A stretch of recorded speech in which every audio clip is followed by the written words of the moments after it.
Welcome everyone.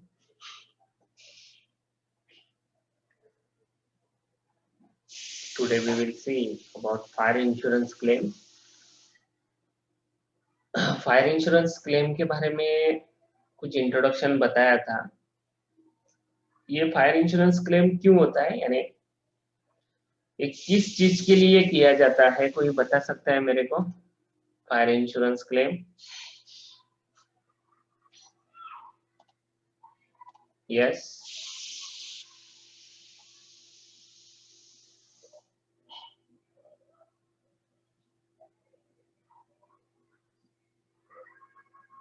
मेरी आवाज आ रही है?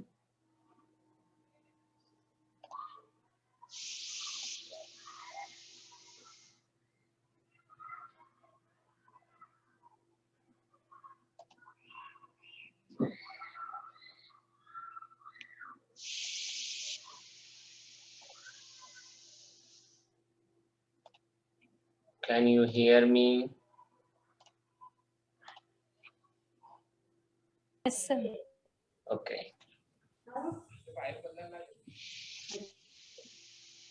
फायर इंश्योरेंस क्लेम क्यों होता है?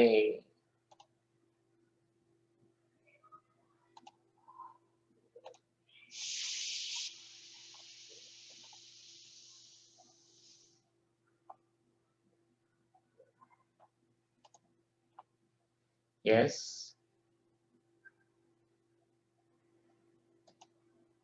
किस चीज के लिए है फायर इंश्योरेंस क्लेम?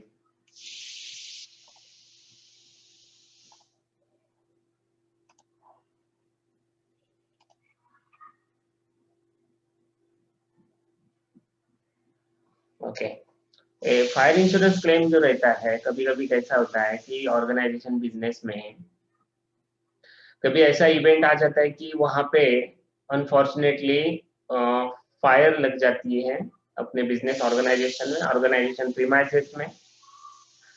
तब जाके फायर लगने के बाद उसमें कुछ नुकसान हो जाता है, और नुकसान ऐसा हो जाता है कि एक तो पूरा आपका जल चुका होता है, पूरा ऑर्गेनाइजेशन का रिकॉर्ड जल चुका होता है, ऑर्गेनाइजेशन बिल्डिंग प्रीमाइसेस एसेट सब जल चुका होता है, या तो फिर कुछ तो बच जाता है।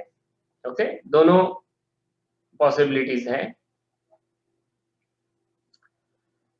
और इससे हाँ, yes, Pranjali Amre, yes you are right. और उससे नुकसान होने के बाद जितना भी आपने कमाया है वो सब असेट एक ही पल में आपका पूरा नुकसान हो जाता है। तो प्रॉब्लम क्या हो जाता है कि आपने अगर समझो 10 साल से आप बिजनेस कर रहे हो, आपका इतना कैपिटल हो चुका है क्रिएट, और एक कि इसमें फायर लगने से इतना नुकसान हो जाता है, तब जाके बाद में दिक्कत आ सकती है। आप ऑर्गेनाइजेशन में जो भी आपके एम्प्लॉयज है उनको सैलरी कैसे दोगे, जिसका पेमेंट देना है आपको, जो लायबिलिटी है वो लायबिलिटी कैसे पूरा करोगे, यानी ये सब ऐसे दिक्कत आ सकती है। तो इसलिए एक सिस्टम है इंश्योरेंस कंपनी के पास, आप फायर इंश्योरेंस निकालो, इंश्योरेंस कंपनी बोलती है, उसका प्रीमियम भरो, और आपको जो भी नुकसान हो जाता है वो नुकसान आपको कॉम्पेंसेट किया जाएगा, वो दिया जाएगा आपको। ओके, तो ये एक ऐसा सिस्टम है। तो इसलिए वहां पे क्या हो जाता है कि ठीक है कि आपको नुकसान हुआ है वो भी पता चल गया, नुकसान किससे हुआ है, फायर से हुआ है वो भी पता चल गया, बट वहां पे ऐसी चीज हो जाती है कि नुकसान हुआ कितना है इसका वैल्यूएशन निकालना जरूरी है। जब भी इंश्योरेंस कंपनी आपको इंश्योरेंस की कॉम्पेंसेट करता है तब जाके वो क्या करता है, पहले कितना नुकसान हुआ है उसका वैल्यूएशन निकालता है, राइट? तो वैल्यूएशन जब निकालता है वो, तब जाके वहां पे जो भी नुकसान, वहां पे जो भी जल चुका है होता है वो देख के करता है। पर दिक्कत कहाँ पे आती है, वहां पे कई चीजें वैल्यूएशन करना मुश्किल हो जाता है, कई चीजें दिखती नहीं है। यानी समझो अगर ऑर्गेनाइजेशन का जो ओनर है उसने बताया एक अमाउंट, और जो सुपरवाइजर आया है इंश्योरेंस कंपनी के तरफ से उसको लगता है दूसरा अमाउंट, यानी समझो ओनर को लगता है 10 लाख नुकसान हुआ है, पर जो इंश्योरर आया है, इंश्योरर को लगता है, वहां पे जो सुपरवाइजर आया है वो वहां पे उसको लगता है कि 10 लाख नहीं 8 लाख हो सकता है। तो ये दोनों का जो भी झगड़ा है वो झगड़ा कैसे आप मिटा सकते हो? इसलिए वहां पे दो वेज है, दो वेज से आपको वहां पे स्टॉक का वैल्यूएशन करना पड़ेगा, और स्टॉक का वैल्यूएशन करने के बाद आपको नुकसान कितना हुआ है उस नुकसान के हिसाब से आपको क्लेम करना पड़ेगा और वो पैसा मिलेगा। ओके, तो इसलिए दो वेज है, there are two ways for calculating your loss और कंप्यूट योर क्लेम। कभी कभी कैसा हो जाता है, पहला वे है when stock records are available. अगर समझो आग लग गई पर आपके पास स्टॉक के रिकॉर्ड्स अवेलेबल है तो कोई दिक्कत ही नहीं है।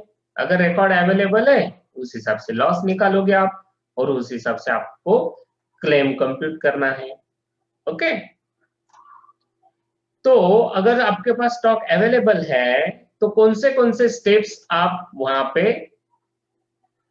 स्टार्ट करोगे? तो पहला है कंप्यूटिंग लॉस, यानी आपको एक्चुअल में लॉस कितना हुआ है वो आप निकाल सकते हो। कैसे निकाल सकते हो? समझो आपके पास स्टॉक है और स्टॉक में से कई स्टॉक बच गया फायर में से, यानी समझो आपके पास 10 लाख का स्टॉक है, उसमें से 2 लाख आपका बच गया, तो फिर एक्चुअल लॉस कितना होगा? 8 लाख, राइट? वो पहले आपको निकालना है कि एक्चुअल आपका लॉस कितना हुआ है, that is the computing of loss. ये पहली स्टेप है। Cost of stock on date of fire less value of salvage, salvage मतलब जो बच गया हो, तो आपको मिलेगा लॉस। ये पहली स्टेप है, कितना लॉस हुआ ये निकालना पहली स्टेप है। नेक्स्ट स्टेप है कंप्यूटिंग इंश्योरेंस क्लेम, यानी आपको इसमें इंश्योरेंस क्लेम निकालना है। आपको पता चल गया कि लॉस कितना हो गया, पर यहां पे आपको क्या निकालना है? अभी next step computing insurance claim.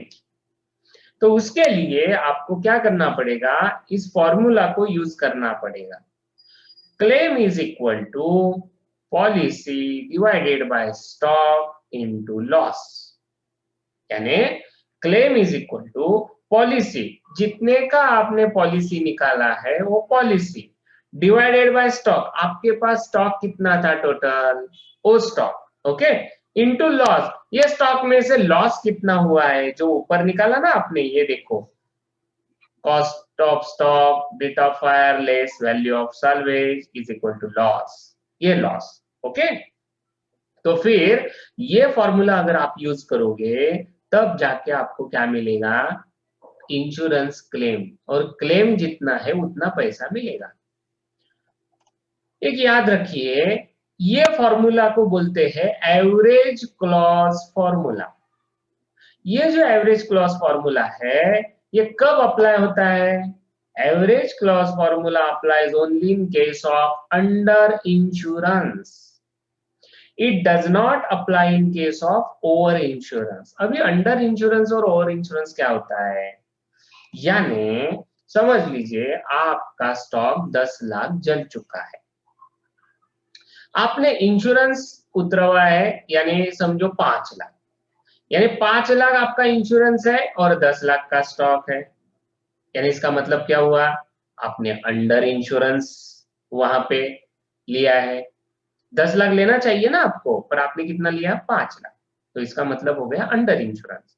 Over insurance मतलब समझो आपका 10 लाख का स्टॉक है और आपने 15 लाख का स्टॉक वहां पे, यानी प्रीमियम आप भर रहे हो, 15 लाख का स्टॉक का इंश्योर किया है।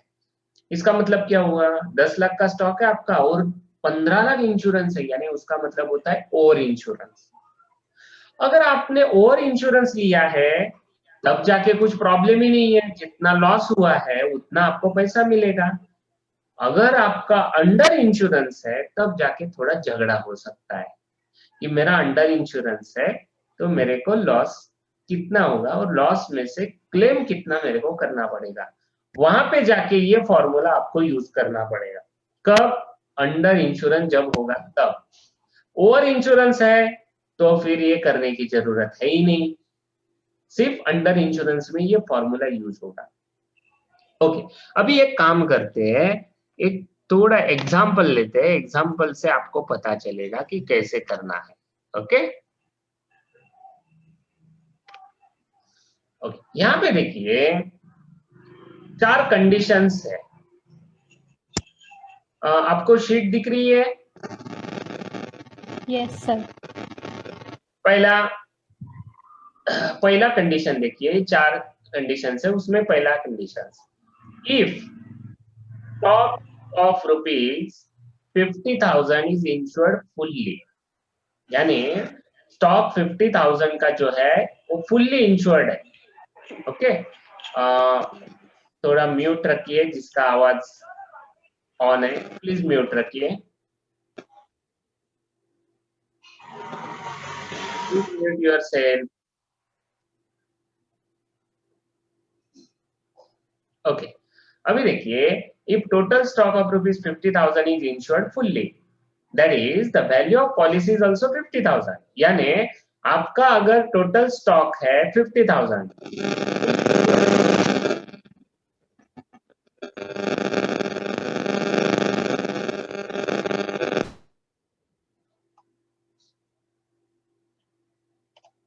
आपका अगर ये टोटल स्टॉक 50,000 है, ये फुल्ली इंश्योर्ड है, और पॉलिसी कितना लिया है आपने? 50,000, जितना स्टॉक है उतना पॉलिसी लिया है आपने।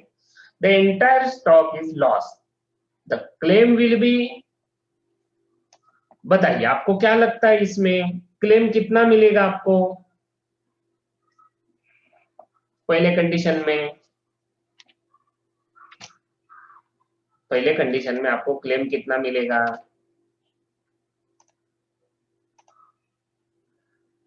यस, कोई बता सकता है मेरे को? फर्स्ट कंडीशन में क्लेम कितना मिलेगा?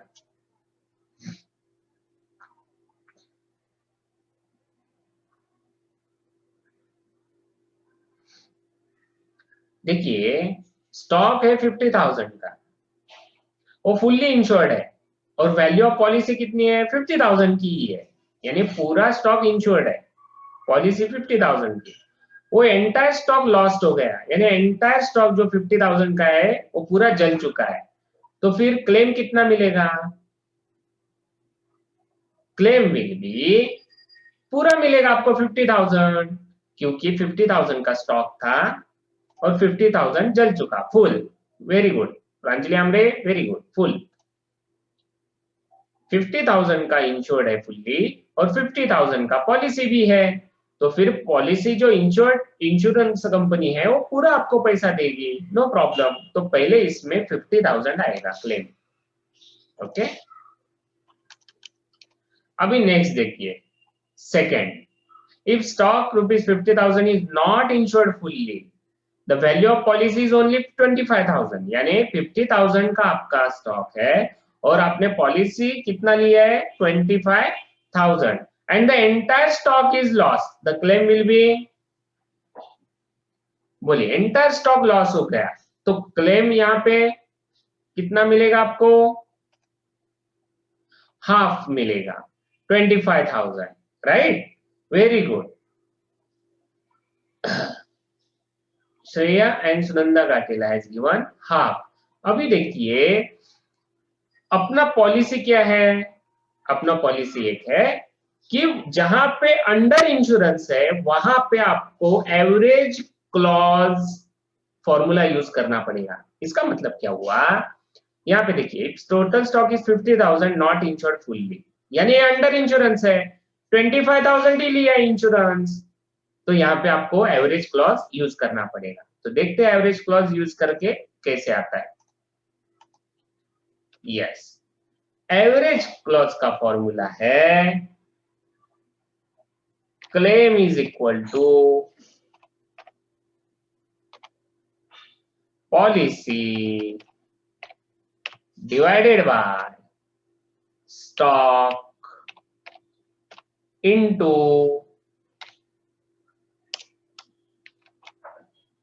loss। ओके, तो अभी देखिए इसमें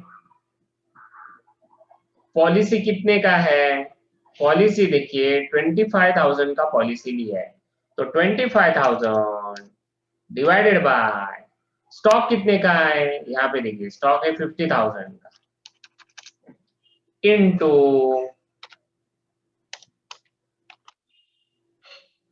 लॉस कितने का हुआ है, ये देखिए उन्होंने क्या बोला है, the entire stock is loss, ये जो एंटायर स्टॉक है वो पूरा लॉस हुआ है 50,000। देखते कितना आता है, 25,000 divided by 50,000 into 50,000,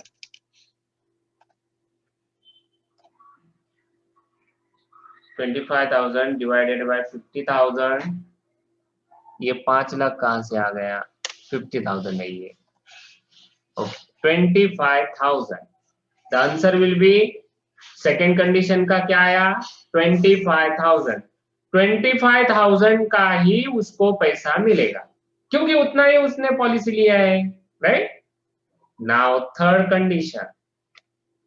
कंडीशन में देखिए, if total stock is rupees 50,000 is insured fully, the value of policy is only 25,000 and the stock of rupees 20,000 is lost, the claim will be, कोई बता सकता है मेरे को,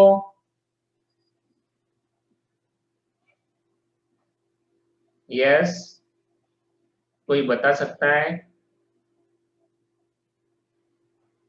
कितना मिलेगा, सर 40,000। 40,000, very good. अभी देखिए यहाँ पे पहली चीज एक है कि पहली चीज आपको क्या देखना है, ये अंडर इंश्योरेंस है या ओवर इंश्योरेंस। यहाँ पे देखिए स्टॉक है 50,000 का, 10,000, प्रांजलि आमरे 10,000, वेरी गुड, देखते हैं करके, ओके। टोटल स्टॉक कितना है 50,000, ये इंश्योर फुल्ली है क्या, देखिए ये देखिए फुल्ली नहीं है, 25,000 ही है, यानी अंडर इंश्योरेंस है, यानी यहाँ पे आपको पहले एवरेज क्लॉज का फॉर्मूला यूज करना पड़ेगा, ओके। तो पहले एवरेज क्लॉज का फॉर्मूला यूज करते हैं, ये ऊपर ही है फॉर्मूला, सेम फॉर्मूला रहेगा, ओके, सिर्फ अमाउंट डालेंगे अपन। पॉलिसी कितने की है, पॉलिसी देखिए 25,000 की है, तो 25,000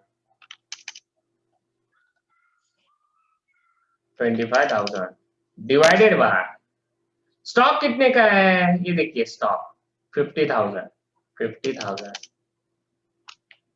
और लॉस कितने का हुआ है, यहाँ पे देखिए the stock of ₹20,000 is lost 20,000, देखते करके कितना आता है, सर 10,000।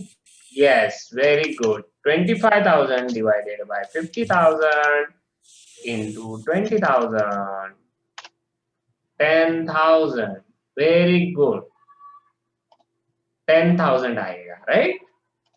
यानी आपका 50,000 का स्टॉक था पर आपने इंश्योरेंस कितने का लिया है, 25,000 का ही इंश्योरेंस लिया है आपने, राइट।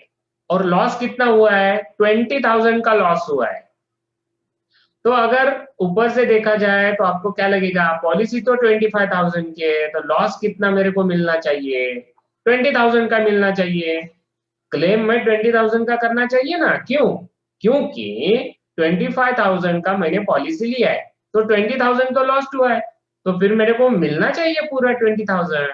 ऐसा नहीं होता है, क्यों नहीं होता है, कोई बता सकता है मेरे को ऐसा क्यों नहीं होता है,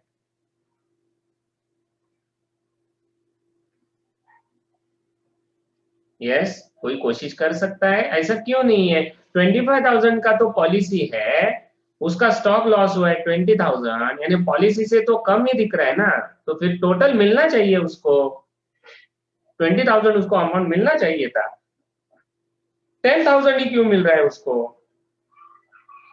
यस कोई बता सकता है,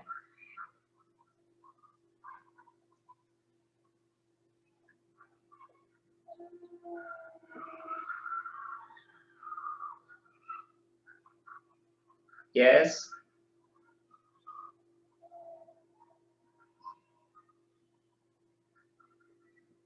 यहाँ पे देखिए, कभी भी इंश्योरेंस कंपनी अपना घाटा नहीं करती, एक याद रखिए।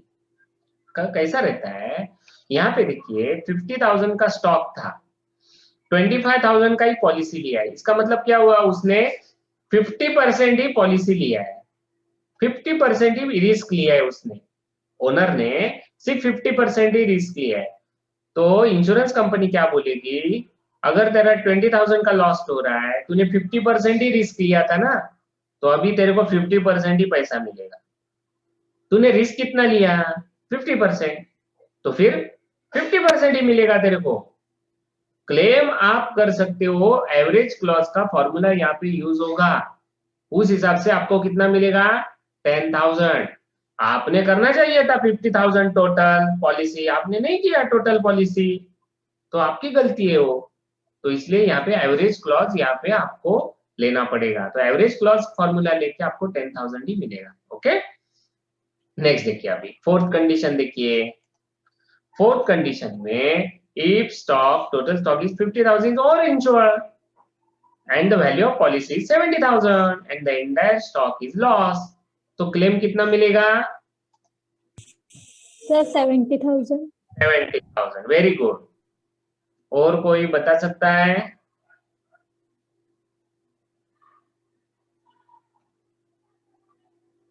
ओके कोई बता सकता है मेरे को, यहाँ पे एवरेज क्लॉज का फॉर्मूला यूज होगा क्या, हाँ यूज होगा, तो करके देखिए, एवरेज फॉर्मूला से करके देखिए।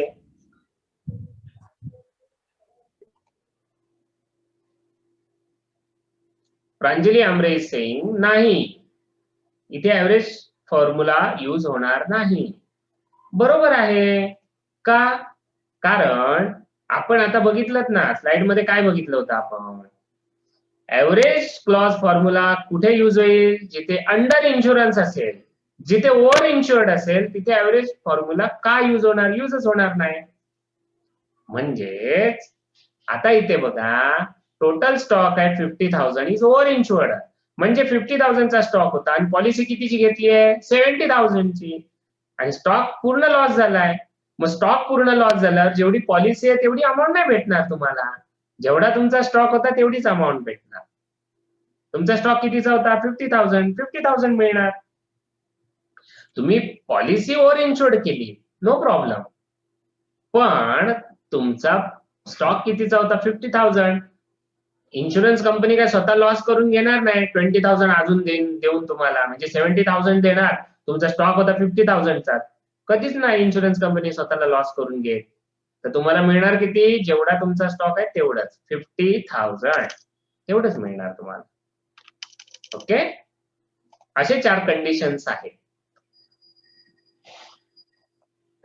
ओके, आता हे होतं आपल्याकडे स्टॉक रेकॉर्ड जर अवेलेबल असेल तर काय करू शकतो आपण, बरोबर।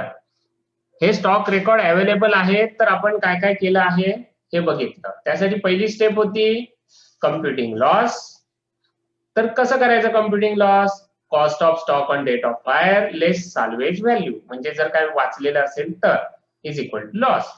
त्यानंतर बघा कम्प्युटिंग इन्शुरन्स क्लेम। आता लॉस तर समजला तुम्हाला किती आहे, आता पुढे काय करायचं तुम्ही, computing insurance claim. Insurance claim करण्यासाठी हा तुम्हाला फॉर्म्युला दिलाय, policy divided by stock into loss. पण हा फॉर्म्युला केव्हा यूज करायचा आहे, average clause formula applies only in case of under insurance, it does not apply in case of over insurance.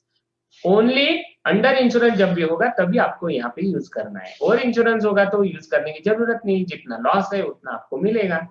Okay